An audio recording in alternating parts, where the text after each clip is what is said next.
جو یہ لایا جا رہا ہے پنجاب کے اندر. اب اس کے اوپر نا لوگ الگ الگ رائے دے رہے ہیں. جو بہت قریبی لوگ ہیں پی ایم ایل این کے, نواز شریف کے, مریم نواز کے, وہ لوگ بھی بیچارے بولنا شروع ہو گئے. یعنی وہ صحافی جنہوں نے بہت سپورٹ کیا وہ بیچارے بھی بول رہے ہیں کہ یار یہ کیا مصیبت ہے. اب یہاں پہ جو ہے وہ نجم سیٹھی کا سٹیٹمنٹ بہت انٹرسٹنگ ہے. وہ کہتے ہیں کہ آج یہ حکومت میں بیٹھے ہوئے ہیں, کل یہ اپوزیشن میں انہوں نے جانا ہی جانا ہے, تو پھر کی کرو گے تسی.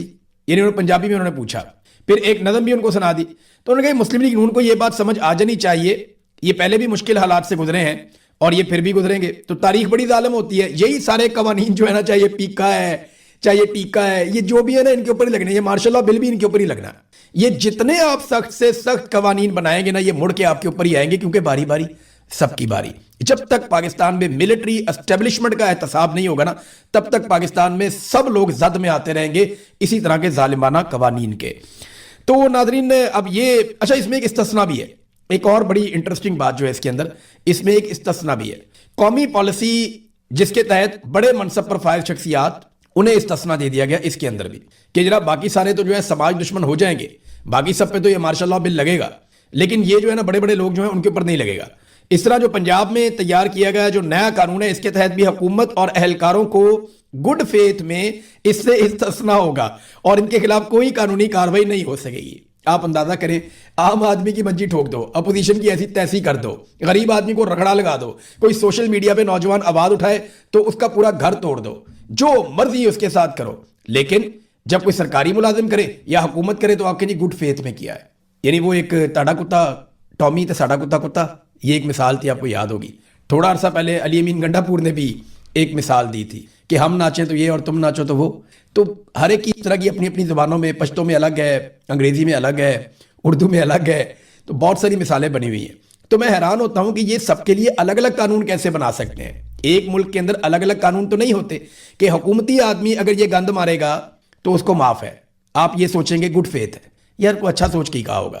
لیکن کوئی اور آدمی اگر کوئی صحیح بات بھی کہے گا, اس نے ضرور برا سوچا ہوگا. اب یہ نیتوں کا فیصلہ کرنا شروع ہو جائیں گے. اپنی عدالتیں خود لگائیں گے, ججز نہیں لگائیں گے, ان کے اپنے سرکاری ملازم عدالتیں لگائیں گے, اپنی عدالتیں خود لگائیں گے, خود ہی فیصلے سنائیں گے اور خود ہی اس پہ عمل درآمد بھی کروائیں گے. یہ پاکستان کے اندر خاص طور پہ پنجاب میں کرنے جا رہے ہیں. میاں داؤد صاحب ہیں ایک وکیل, اور انہوں نے, میاں داؤد ایڈوکیٹ نے اس کی چند چیزیں ہائی لائٹ کی ہیں. اور جو چیزیں انہوں نے ہائی لائٹ کی ہیں نا, وہ 13 آرٹیکل ہیں آئین کے. آئین پاکستان کے 13 ایسے آرٹیکل ہیں جو بنیادی حقوق سے متعلق ہیں, ان کی خلاف ورزی کر رہا ہے یہ مارشل لا بل.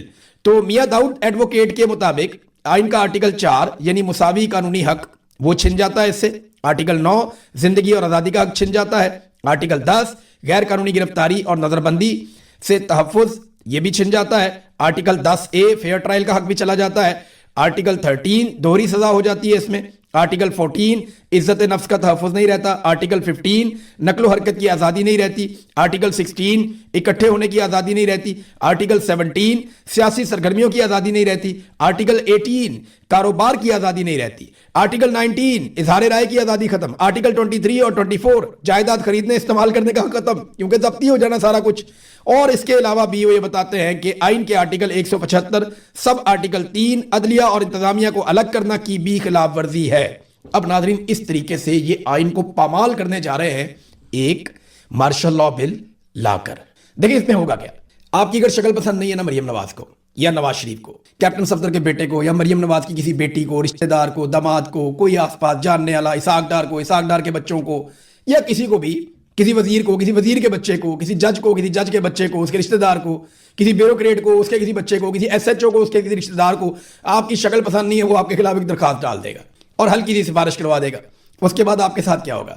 آپ کے بینک اکاؤنٹ بند, آپ کی جائیدادیں ضبط, آپ کا موبائل فون لے لیں گے, آپ کا جو ہے وہ بند کر دیں گے, آپ کے موبائلز, آپ کا انٹرنیٹ کا استعمال, یعنی آپ کچھ بھی سوشل میڈیا کے اوپر اپلوڈ نہیں کر سکیں گے, آپ کو وہاں پہ بھی کنٹرول کر دیا جائے گا. ڈیجیٹل نگرانی میں آپ کو ڈال دیں گے. آپ کے جسم کے ساتھ ایک ڈیوائس لگا سکتے ہیں. اور یہ تو گوانتا نامو پہ بھی, وہاں پہ بھی اس قسم کے ظلم جب امریکہ نے کیے تھے تو امریکہ کو پیچھے ہٹنا پڑ گیا تھا کہ جناب قیدیوں کے جسموں میں چپیں لگا دی جائیں, ان کو ٹریک کیا جائے. تو وہ ٹریک کریں گے جناب کہ یہ اس کے ساتھ یہ ڈیوائس ہم نے لگا دی ہے, تو یہ ڈیوائس جو ہے اگر یہ اتارا یا اس نے کچھ کیا تو اس کو پھر 3 سال کے لیے ہم جیل میں ڈال دیں گے. تو جناب عجیب و غریب قسم کی چیزیں آپ کے ساتھ کی جائیں گی, عملی طور پہ آپ کی زندگی ختم ہو جائے گی. یعنی آپ ٹریول نہیں کر سکیں گے اپنی مرضی سے، وہ آپ پہ ریسٹرکشن لگا دیں گے کہ آپ یہاں تک جا سکتے ہیں، یہاں سے آگے نہیں جا سکتے. وہ کمپیوٹر کے اوپر بیٹھ کے آپ کو دیکھ رہے ہوں گے کہ اس بندے کو ہم نے صرف بازار تک جانے کی اجازت دی تھی تو یہ پرلے بازار میں کیوں چلا گیا ہے، یہاں میڈیکل سٹور بند تھا تو ادھر کیوں چلا گیا. یہ ہوتا ہے اور یہ کریں گے. آپ دیکھیے گا مارشل لاء میں ایسے ہی ہوتا ہے. تو یہ چیزیں اس طرف لے کر جا رہے ہیں اور آپ کو زیادہ حیران ہونے کی ضرورت نہیں ہے کیونکہ ان کی یہی سوچ ہے. نواز شریف بھی بننا چاہتا تھا امیر المومنین جب پرویز مشرف نے بعد میں مارشل لاء لگا دیا تھا. ایک تو امیر المومنین نواز شریف بن جاتا، وہ بھی وہی ہونا تھا قوم کے ساتھ. پرویز مشرف نے مارشل لاء لگا کے بھی وہی کر دیا قوم کے ساتھ. تو فوج کبھی بھی کسی مسئلے کا حل نہیں ہوتی. مسئلے کا حل ہوتا ہے صاف اور شفاف الیکشن. قوم فیصلہ کرے کہ کس نے رہنا ہے اور کس نے نہیں رہنا. بہرحال قوم کو تو کبھی فیصلہ یہ لوگ کرنے نہیں دیتے. بہرحال آئین کی خلاف ورزی کرتے ہوئے اب ایک مارشل لاء بل جو ہے اس کی تیاری اگلے مراحل میں جا رہی ہے. روک سکتے ہو تو روک لو، اگر نہیں روکو گے تو میں نے پہلے بھی کہا، میں اب بھی کہتا ہوں کہ باری باری سب کی باری. ایک بات اور جو نجم سیٹھی نے کی بڑی انٹرسٹنگ ہے، انہوں نے یہ بتایا کہ جناب یہ آ کیوں رہا ہے. اس کی وجہ یہ ہے کہ حکومت ایک طرح سے یہ تسلیم کر رہی ہے کہ پاکستان تحریک انصاف کا زور نہیں ٹوٹا ابھی تک. یہ میں مدر عباس صاحب کو سن رہا تھا اور بھی بہت سارے سینئر تجزیہ کار ہیں. لیکن میں کہوں گا تو میرا تو تھوڑا سا اس اسٹیبلشمنٹ کے ساتھ پھڈا ہے. جو موجودہ پاکستان میں اسٹیبلشمنٹ ہے اس کے ساتھ میرا پھڈا ہے. انہوں نے میرے ساتھ بہت ظلم کیا، میرے سے میرا ملک چھین لیا، میری آزادی چھین لی، میرے سے میرے بہت سارے حقوق چھین لیے، مجھے بہت تکلیف دی انہوں نے. تو میرا تو ان کے ساتھ ایک پھڈا ہے. اگر میں بات کروں گا تو بعض اوقات آپ کو لگے گا کہ شاید یار یہ غصے میں بھی ہے، حالانکہ میں بہت کوشش کرتا ہوں اپنے اوپر کنٹرول رکھنے کی اور میں غصے سے دور رہ کر اپنا کام کرتا ہوں. لیکن اب بہت سینئر لوگ جو میڈیا میں ہیں وہ یہ کہنا شروع ہو گئے ہیں کہ پی ٹی آئی کا زور نہیں ٹوٹا ان سے. انہوں نے سب کچھ کر کے دیکھ لیا اور یہ کوئی ایسا پولیٹیکل بیانیہ بنانے میں کامیاب نہیں ہوئے جس سے یہ پاکستان تحریک انصاف کو کمزور کر سکیں یا ان کے ووٹ بینک کو ہلا سکیں. ہاں انہوں نے آپٹکس ضرور کریٹ کر لیے، جعلی الیکشن ضرور جیت لیے، لیکن جب بھی کبھی لوگوں کو موقع ملے گا فری اینڈ فیئر الیکشن میں لوگ بڑے پیمانے پہ نکل کر اسی طرح پاکستان تحریک انصاف کو ووٹ ڈال لیں گے. اور یہ بات پاکستان کی ملٹری اسٹیبلشمنٹ اور سارے جانتے ہیں. تو ابھی جناب ایک اور الیکشن آ رہا ہے کہ بلدیاتی الیکشن پنجاب کے اندر، تو اس سے بھی انہیں خوف ہے کہ وہاں پہ لوگ نکلیں گے اور پاکستان تحریک انصاف کو ووٹ ڈالیں گے. اگر ایک الیکشن بھی پاکستان کی ملٹری اسٹیبلشمنٹ نے پبلک پہ چھوڑ دیا اور الیکشن کمیشن کے اوپر دباؤ نہ ڈالا جعلی فارم 47 کے لیے، تو پوری کی پوری پی ایم ایل این ان کی لیڈرشپ نواز شریف سے لے کے نیچے تک سارے کے سارے بری طرح ایکسپوز ہو جائیں گے، جیسے 2024 میں 8 فروری کے الیکشن میں یہ لوگ ایکسپوز ہو گئے تھے. ناظرین اب سہیل افریدی صاحب نے ایک سٹیٹمنٹ دیا ہے اور ایک سخت سٹیٹمنٹ ہے ان کی طرف سے، کیونکہ 5 اگست قریب آ رہی ہے. اگر تو 5 اگست کا مومنٹم بنانا ہے تو پاکستان تحریک انصاف کو وہ اناؤنسمنٹ کرنی چاہیے تھی جو ان کے انٹرنل میٹنگ میں ڈسکس ہوئی تھی. مجھے یہ انفارمیشن ملی تھی کہ پاکستان تحریک انصاف میں یہ ڈیبیٹ ہوئی تھی کہ 5 اگست کو ملک گیر احتجاج کیا جائے، 5 اگست کو پورے ملک کو نکالا جائے اور فیصلہ کن ایک لانگ مارچ کیا جائے، اور اس قسم کی تجاویز آ رہی تھی. لیکن پھر اچانک سے سارا کچھ ایویپوریٹ ہو گیا، سب خاموش ہو گئے، یہ خبریں کہیں دب گئی، کسی نے اناؤنسمنٹ بھی نہیں کی. میرے خیال میں آخری دنوں میں اناؤنسمنٹ کریں گے، چند دن پہلے جب تیاری کا وقت نہیں بچے گا. اگر آپ زیادہ دیر تک کوشش کریں، زیادہ دیر تک تیاری کریں، اس کا مومنٹم بلڈ کریں تو ایک بہتر احتجاج یا لانگ مارچ ہو سکتا ہے. لیکن اگر آپ کہیں جی میں نے فوراً کرنا ہے تو پھر تو وہ نہیں ہوتا نا، پھر تو جیسے اسٹیبلشمنٹ چاہتی ہے پھر اسی طرح کا ہوتا ہے. بہرحال سہیل افریدی نے کہا کہ سیکورٹی فورسز کو پیغام دیتا ہوں احتجاج ہر صورت ہوگا، گولی چلی تو پہلا سینہ میرا ہوگا. ویسے علی امین گنڈا پور نے بھی یہی کہا تھا، سہیل افریدی صاحب نے بھی اسی طرح کا سٹیٹمنٹ دیا ہے. جو ہوگا وہ پھر ہم دیکھیں گے. سہیل افریدی نے کہا کہ سیکورٹی فورسز کو پیغام دیتے ہیں عمران خان سے ملاقات کے لیے ہمیں احتجاج کرنا ہے، اگر کسی نے مظاہرین پر گولی چلائی تو وہ بے غیرت ہوگا، اور جو گولی چلانے کا کہے گا وہ بھی بے غیرت ہوگا. یہ بھی انہوں نے جناب بے غیرت کہنا شروع کر دیا. پھر اس کے بعد انہوں نے اپنے کوئی ترقیاتی منصوبے اور چیزوں کے بارے میں بتایا.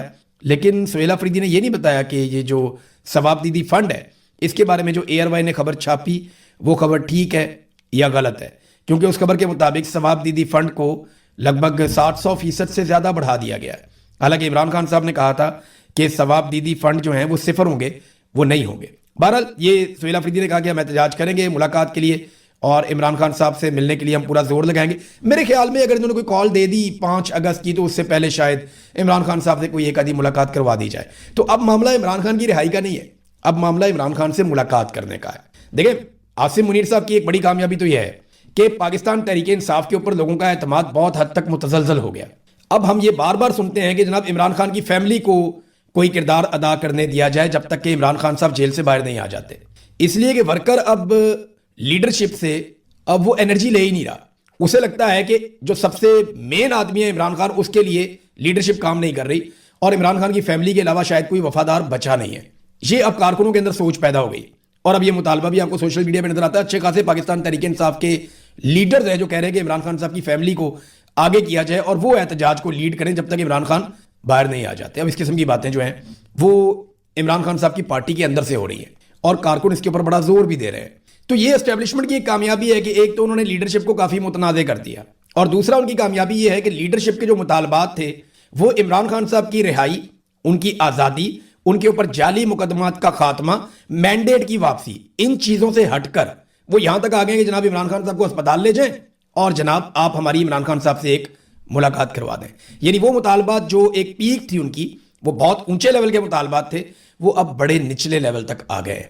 اور یہ ملٹری اسٹیبلشمنٹ نے اپنے ظلم کے ذریعے سے کیا ہے، اور پاکستان تحریک انصاف کی لیڈرشپ ایک ایک قدم کر کے پیچھے ہٹتی رہی مفاہمت کے چکر میں، اور آج اب وہ وہاں کھڑے ہیں کہ وہ کوئی بڑا مطالبہ بھی نہیں کر رہے. ناظرین، امریکہ اور ایران کے مذاکرات اب قطر میں شروع ہونے جا رہے ہیں. یہ ایک بڑی ڈیولپمنٹ ہے، اور اس میں جو خبر ہے میرے پاس وہ یہ ہے کہ امریکہ نے اور ایران نے ایک دوسرے کے اوپر دوبارہ سے حملہ کیا، اور اس کے بعد دوحہ کے اندر اب مذاکرات ہوں گے امریکہ کے اور ایران کے، اور یہ براہ راست مذاکرات ہوں گے، اور ایک ہاٹ لائن بھی قائم کی جائے گی امریکہ کی اور ایران کی فورسز کے بیچ میں. یعنی ان دونوں فوجوں کے بیچ میں ایک ہاٹ لائن قائم کی جائے گی تاکہ کسی بھی ہنگامی صورتحال میں جوابی حملہ کرنے سے پہلے یہ ایک دوسرے سے رابطہ کر کے پوچھ لیں کہ جناب یہ کام آپ نے کیا ہے یا کوئی تیسرا کر گیا ہے. تو یہ ایک اچھی بات ہے، یہ ہو جانا چاہیے، اور یہ قطر کی طرف سے ایک آئیڈیا ہے. اس پہ اگر عمل درآمد ہوتا ہے تو یہ ذرا بہتر رہے گا، ایک بڑی لڑائی سے بچنے میں مددگار بھی ثابت ہوگا. دو چیزیں ہیں جہاں پہ ساری اٹینشن ہے. نمبر ایک، ایران کا جو ایٹامک پروگرام ہے اس کے اوپر بات ہوگی، اور نمبر دو جو ہے وہ آبنائے ہرمز کو کس طریقے سے اور کیسے کھولنا ہے اس کے اوپر بھی، یا کھلا کیسے رکھنا ہے، اس کا فیوچر کیا ہوگا، اس کے اوپر بات چیت ہوگی.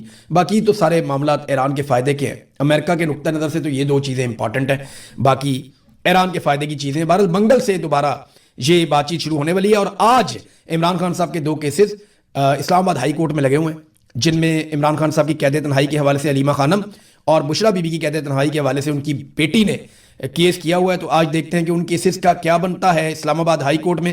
ویسے تو عدالت سے جو ہے وہ 26ویں اور 27ویں آئینی ترمیم کے بعد کسی قسم کے انصاف کی توقع نہیں ہے. ناظرین، سمیع الدین بلوچ، یہ بلوچ یکجہتی کمیٹی جو ہے اس کی ایک ممبر ہیں اور بہت آواز اٹھاتی ہیں بلوچوں کے حقوق کے لیے.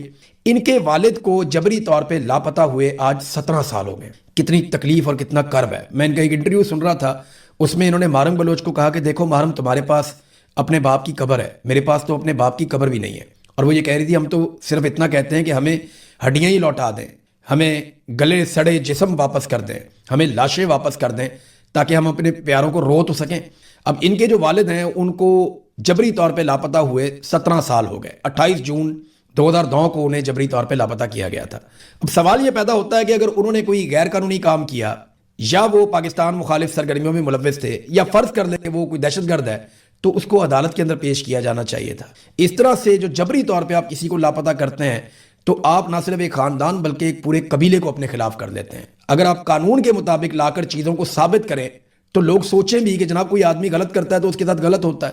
لیکن جب آپ بغیر عدالت کے ایک اپنا ہی آپ ماورائے عدالت کاروائیاں شروع کر دیتے ہیں تو اس کا نتیجہ کبھی بھی اچھا نہیں نکلتا. اب تک کے لیے اتنا ہی. اپنا خیال رکھیے گا، اپنے چینل کا بھی. اللہ